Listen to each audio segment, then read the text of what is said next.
The year is 1366 of the Third Age. King Rómendacil II of Gondor, son of Calmacil, dies, and is succeeded by his son Valacar, 20th King of Gondor.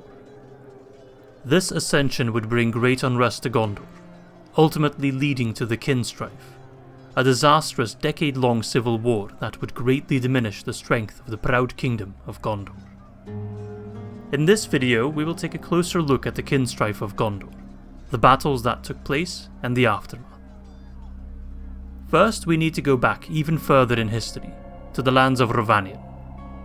In the 13th century of the Third Age, Vidugavia, a prince of the Northmen, ancestors to the lords of the Eotheod and the kings of Rohan, claimed rulership over large swathes of land between Greenwood and the River Running. Vidugavia would crown himself King of Rhovanion, though that title could be disputed. Though the men of the North and the Dunedain of Gondor had good relations due to their mutual hatred for the Easterlings, King Rómendacil II of Gondor sought a further alliance with the men of Rhovanion, and sent his son Valacar on a diplomatic mission to the court of King Vidugavia. Prince Valacar quickly became familiar with the laws and customs of the Northern Realm, and also became quite familiar with Princess Vidumavi, daughter of King Vidugavia. Not long after, Prince Valacar and Princess Vidumavi married and had one son, Eldacar. This marriage was highly controversial in Gondor, as the pure-blooded Dunedain feared that a marriage between a Númenórean and a lesser, shorter-lived woman would weaken Gondor's noble line.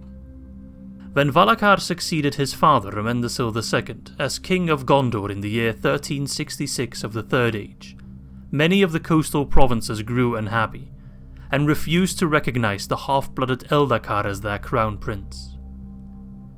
When King Valacar passed in the year 1432, and Eldacar, born of Númenórean and middleman blood, would be king, the already present unrest grew into open rebellion.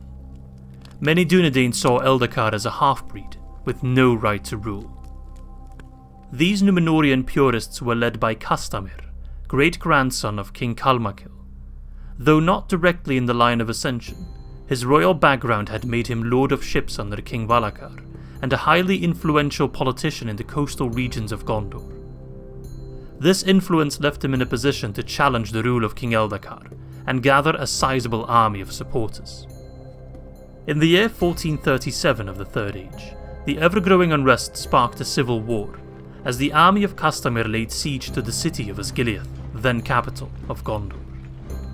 The siege was a disaster to those loyal to Eldacar, as on that day the Anduin burned bright, the famed Dome of Stars raised, and the Palantir lost amidst the bloodied stone and soil.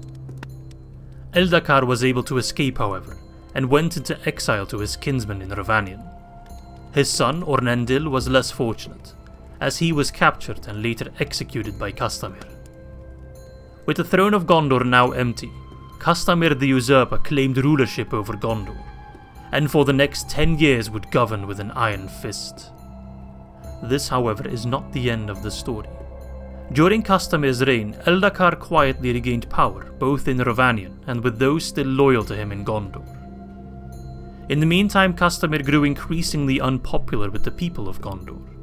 The execution of Prince Ornendil was highly controversial, and his plans to move the royal seat from Osgiliath to Pelargir faced much opposition.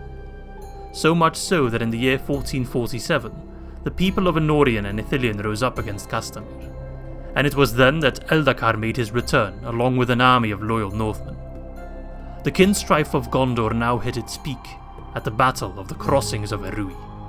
Some 50 miles south of Minas Tirith, the main road to Pelargir crossed the river Erui, connecting the provinces of Eperlebenin and Lozarnak.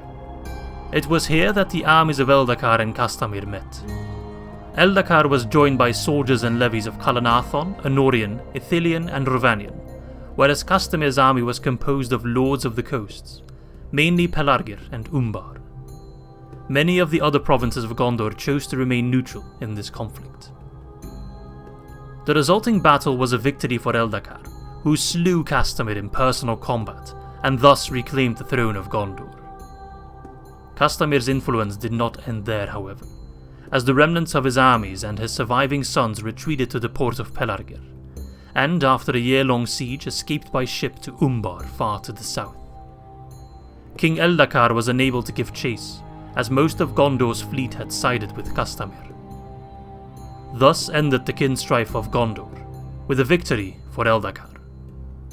As a result of the conflict, however, Gondor lost the city of Umbar and gained a new enemy in the Corsairs of Umbar and the descendants of Castamir's sons, who would wage war on Gondor on many more occasions.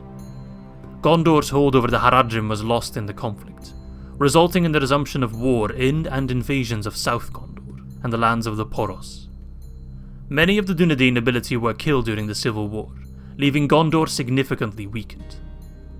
Some of these losses were replenished by a wave of Northman settlers from Rhovanion, but pure-blooded Númenóreans grew increasingly rare. The Kin-strife was, along with the losses suffered in the Great Plague and Wainrider War, which I will no doubt cover in another video, one of the chief reasons for the abandonment of the fortresses in and surrounding the lands of Mordor, as the armies of Gondor lacked the manpower to garrison them. The Kin-strife would forever be known as a black page in the history books of Gondor.